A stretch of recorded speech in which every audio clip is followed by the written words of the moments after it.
Hello, welcome to the Vale Music Industry Conference, brought to you by Vale Music Group. I'm sitting here with Shelly Yakus. I guess I'll give you a quick introduction. Considered one of the best engineers and mixers in the music industry. He is formerly Chief Engineer and Vice President of A&M Studios. And actually, I just wanted to ask you a little bit about what you did while you were there, what you were involved with. Well, they asked Jimmy Iovine and myself to come in and build studios for them.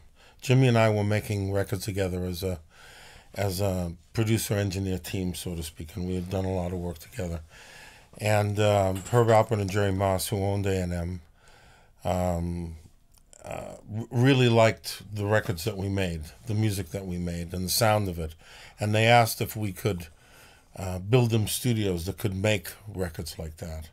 And so we took the project on, and we started out building 5 studios and a production room over a few-year period. It was about a $6.5 million project starting in 1985, and that was without salaries. That was just equipment and construction and getting it right. And then it turned out that it turned out, and we were asked to stay on and staff the place, and then bring in business. So I was there 10 years, and in the middle of that, Jimmy went on to start Interscope Records, and while I was at the studio, I was fortunate enough to work with a lot of great artists, and it was a very successful place. Probably one of the top 3 studios in the world, as it turned out. And we were all really proud of it. Herb and Jerry were really proud of it. And because it was a real accomplishment to put together a great staff. And nobody ever does these things alone. It's always teams of people. Right. And the people you put together. We, as I say, we were very fortunate to have great techs, great assistants, just a great staff, and we were able to create this place that made really cool music, and really talented artists were attracted to coming to this place to work. That's awesome. Yeah, I just want to make another note before we move on. It also says you've been inducted into the Rock and Roll Hall of Fame in 1999, and you had said something to me about that was before anybody knew that you weren't allowed to induct recording engineers into the Rock and Roll Hall of Fame. Well, Bono nominated me for the Rock and Roll Hall of Fame, and at the time, none of us knew that. I was really knocked out that he did that, but none of us knew that they don't accept engineers. They only accept producers and artists. So, here I am in the running against George Martin and who else? I don't know. but it was great to be nominated. It was great to. It's always great to be noticed and to be thought of that highly. And since they don't accept, I don't know why they don't accept engineers, because engineers are really a large part of the reason that some of these groups are in the Rock and Roll Hall of Fame. The producers that worked with the engineers that created the music with these groups had many of them had a lot to do with the final outcome. So that's my thought. Awesome. So when you're in the studio and you come out with this finished piece that what you would consider to be one of your favorite best pieces, if you were to get to the finished product and work backwards, how do you get to that point? What would you say to engineers that are trying to just kind of learn from your experience? How do you get to that point where it's past, it's right where you would want your project to be? I think that the way to go about it, the way I see it, it's not that it has to be done this way. It's just it works for me this way, is to understand what the group is about. Either go see them live or listen to them play in a rehearsal or in a studio, and understand what the essence of the group is, and what makes this group tick, what makes them work, why are they so cool sounding. And the producer also has something in his head that he wants to have come out of the speakers. And the writer of the songs, and usually the leader of the group, has something that they want to have come out of the speakers. And it's my job as an engineer, recording engineer, to get that stuff to come out of the speakers. Right. You know? And so if I understand what the group is about, and what they're trying to accomplish and the sound they're trying to get across, I can then get that sound to come out of the speakers. But I really believe in that no one does this by themselves, that really it's a group effort. And if I include someone who understands, whether it's the producer or someone in the group in the final mix, that it's a better record, better final product, better CD than if I were to just work on it completely by myself. Because then you get only my point of view, or any engineer's point of view. It's only their point of view. Sometimes you have to have that because everyone's lost their perspective and that point of view works. But when someone understands that the background voices and guitars are supposed to be much louder than just in the background, it changes the whole presentation of the piece of music and how the public perceives this group, and it controls their life. Because if we don't get it right, meaning the producer, the engineer, all of us who work on this, if we don't get it right, it means the album doesn't have success. The group is touring with an album that's not selling. They're not attracting any audience when they go out on tour. And they got to do that for 6 months or a year. They won't make it to a year because no one shows up. So then the tour gets canceled because they're touring with something that doesn't work. So it's really important that the essence of the group comes across to the listener. And I've been fortunate enough to have it turn out so that some of my personality is in the final piece of music, but so is the groups and the producer and the A&R guy and the president of the record label, and together we're all in that mix, so to speak. And we try to get it right, and hopefully we did. We've had some ones that didn't work out, but it wasn't because we didn't try hard. Right. Yeah. So do you find when you're in the studio with these people, like obviously a finished song, there's a huge story behind like any piece of work that a lot of people don't really get to see, all those hours you spend in the studio. Like, do you find that, you said you bring other people in to kind of get their perspective, is there a certain type of personality that you look for to work with, or is it more random and more luck based, or are there certain people you work with better than others when you're in the studio? Well, you're talking this other person you're describing. Are you talking about the second engineer, or just in general the artist, the second engineer, like all these people you're saying that help contribute to the overall sound? Is it I see what you're saying. Yeah. I'm sorry, I didn't understand absolutely. your question. Okay. There's always this stuff going on in a group. I mean, I work with a lot of single artists also, but there's always this stuff going on in the group where someone else in the group thinks their songs are good and why aren't they getting recorded?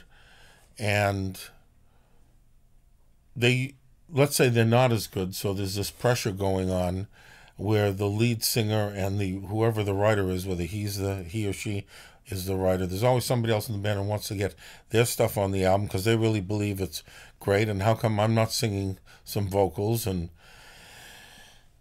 I think that all of that stuff has to be managed along the way. So the producer turns into a psychiatrist halfway or partway through the album, and a producer at the same time. The manager turns into a babysitter, and everybody's playing their part. People start arguing in the control room about which version of the song is the better version. The writer is saying, I don't hear it that way. The producer is saying, man, I don't know how you can hear it that way. I hear it this way. And after watching a few of these arguments go on for a couple of hours and just sucking the vibe out of the room, I figured out that maybe as an engineer, maybe if I suggested, hey, why don't you just go out and cut the other version? It'll take 3 minutes. Everybody listens to that version and the previous version, and you'll be able to hear immediately which version of the song speaks to you and says, wow, this is really cool. Because usually in the middle of this discussion, the artist is going to turn to me and say, because he can't get his way with or she can't get her way with the producer, they're going to turn to me and say, Shelly, what do you think? And I'm going to say, if I answer that question, I get fired. And then there's a little laugh, and then everybody has this chuckle, and they realize they're not going to get an answer out of me, and I'm not going to go against the producer or the artist. So they have to decide amongst themselves, and the best way is to everybody works together to try to come up with the best product they can. And even the negative thinkers in the group bring something to the group, because they kind of pull the direction, sometimes in a really good direction, by the time you work it all through, is what I'm saying. It's Right. If everybody's doing it for the reason of getting the best version of the song, then you can come out with something cool. Like for example, if you listen to the Beatles anthology, you'll see that some of the Beatles songs were tried 3 and 4 times, and what you hear is a song that was one of their biggest hits, but you say, wow, this doesn't sound like, it sounds like that hit, but it doesn't sound like this version would be a hit, and it sounds demo-ish. Then you hear the next try at the song, and that's different than you've heard, but it might be a little closer to the final, or maybe not. And they try some of their songs 3 and 4 times.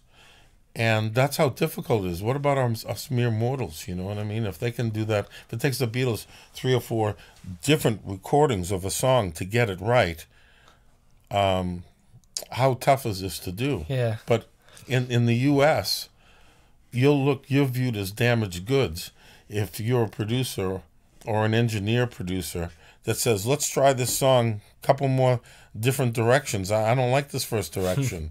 You never hear of anybody in America doing that. I mean, there are a few songs, once in a while you hear about a song that's been tried a number of times and they couldn't get it till they finally figured out the key to the combination, the key to the lock to find that combination that made the song come together. But it's rare that anybody tries a song more than once. And it's very difficult to take a piece of music and all the personalities involved in that room. Plus, you have the manager, you have the A&R guy, the president of the label, the marketing people. You have all these, everybody has an opinion about, well, I can't market that. That's like junk. Well, the producer says, no, it's not junk. This is like amazing. This is progressive. This has got one foot in something that no one else is doing. Yeah, but we want to be with what's going on now. Yeah, but 6 months it won't be. And it's not easy making these records. I believe that. Yeah, it's not easy putting a song together, you know, and getting it to be truly special by the time it's done. Very interesting. I wanna move on just real quick and touch on something else before we have to go. I really want to know. You've been working with mastering lately. What have you been doing with that now? I work for this company I work with this company called it's Studio One Media, and part of that company is Aftermaster HD Audio and ProMaster HD Audio. It's we showed us a .com, and we developed this process that where we can take a piece of music and take it further than pretty much than anybody has taken music before. We can make it, because you have pan pots, you can always go left to right, but you can't get front to back very easily. And that's what's missing in a lot of digital recordings and a lot of final mixes. There's no depth. It's all flat like paper. And because of digital there's some great things about digital, but one of the negative things is in the recording of it, the instruments all seem to be fighting for the same place. There's no layering going on like you had in analog recording where stuff is up front, some stuff is behind, in depth. So everything in digital generally, and the way stuff is recorded these days, it's all fighting for the same place. And the record labels are pushing for so much level that no matter how great your system sounds, it's going to start to get a little trashy sounding, which means it causes it to run together even a little more, which translates into it's annoying sounding, even if the Right. music's great. And then you don't know why you don't want to listen to it often, but that's what it is. So we developed this system of software and hardware that can take a piece of music, whether it's mastered or not mastered. We can master it even over a previous mastering, or just right off of a pre-master or unmastered. We can master it and get the volume, but still stays musical. It doesn't get that digital, that smear, so to speak. It's fun to listen to, without changing the creator's intent and without changing the balance of the music. And the Beatles stuff is like, you can't touch, generally you cannot touch the Beatles stuff. It's perfect. Right. We were able to take the Beatles stuff and actually make it bigger, deeper, more important sounding. Now I'm not talking about the vinyl or the analog. I'm talking about the digital stuff you're hearing. We're able to take that and bring it to another place where it still is the Beatles, it's still the balance, but it's so much more musical sounding than the digital version. And compared to the analog version, it's much louder and bigger and more important sounding. And I know that's hard to believe, because people have said to me, Shelly, you've been in the business for years. You know, we've all reached as far as we can go here with technology and volume, and you have digital zero and you can't go over. Well, we've surpassed that. And it's something that I really am excited about, because not only do we have a version of this technology for record labels, but we also have a version of this technology for unsigned and independent artists, because they're the ones that can't compete. Right. In other words, most unsigned artists and independent artists either can't afford to master when they're finished recording, or they're not able to understand that they need to master, or they go to the wrong person to get it mastered, and it doesn't compete. And like we were talking about earlier, it's a business of comparisons. When an unsigned band sends that mastering in that they did with whoever, or an unmastered, and they send it into an agent to get work, to a club owner, to a radio station, to whoever, a potential management or a lawyer to represent them, I guarantee you the piece of music that person has listened to just before theirs was mastered, which means it's coming out of the speakers like a freight train. When you put on something that's not mastered well or unmastered, it sounds like a peanut next to this other stuff they just heard. So it also causes it to sound inferior. Okay? I'd love to talk with you more about this, but I'm getting a signal that it's time to go. Okay, so, cool. Once again, I'm here with the Vale Music Industry Conference. This is Shelly Yakus. Thank you so much for joining us. Oh, it's my pleasure. Thanks for having me. Absolutely. Okay, cool.